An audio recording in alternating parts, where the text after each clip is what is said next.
તો આજે અને આવતીકાલે વરસાદની શક્યતાઓ વ્યક્ત કરવામાં આવી છે। રાજ્યના કેટલાક ભાગોમાં માવઠાની અંબાલાલ પટેલની આગાહી સામે આવી છે।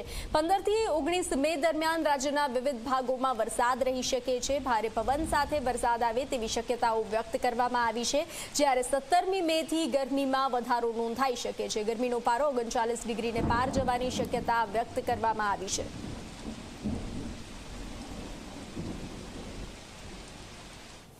હજુ પણ રાજ્યના ભિન્ન ભાગોમાં વરસાદ થશે। કેટલાક ભાગમાં હજુ પણ ભારે વરસાદ થશે।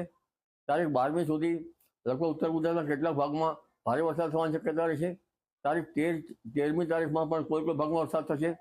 ત્યારબાદ તારીખ 15, 16 ને 17માં ભિન્ન ભાગોમાં રાજ્યના વરસાદ થશે, જેમાં લગભગ ઉત્તર ગુજરાતના ભાગો, મહેસાણાના ભાગો, જામનગરના ભાગો, કચ્છના ભાગો અને પશ્ચિમ સૌરાષ્ટ્રના ભાગોમાં અને અમરેલીના ભાગોમાં વરસાદ થવાની શક્યતા રહેશે। કે તારીખ 17થી ગરમી વધશે અને મહત્તમ તાપમાન કોઈ ભાગમાં 39 ડિગ્રી કે 40 ડિગ્રી સેલ્સિયસ જેવું થવાની શક્યતા રહેશે।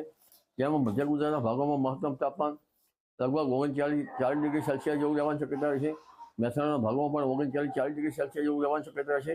દક્ષિણ ગુજરાતના ભાગોમાં 33-34 ડિગ્રી સેલ્સિયસ જેવું રહેવાની શક્યતા રહેશે। પશ્ચિમ સૌરાષ્ટ્રના ભાગોમાં 33-34 ડિગ્રી સેલ્સિયસ જેવું મહત્તમ તાપમાન થવાની શક્યતા રહેશે।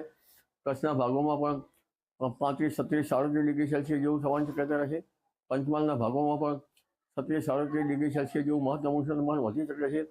એટલે હવે ભેજ અને ઉકળાટ સાથે તારીખ 15 બાદ ગરમી વધતી જશે।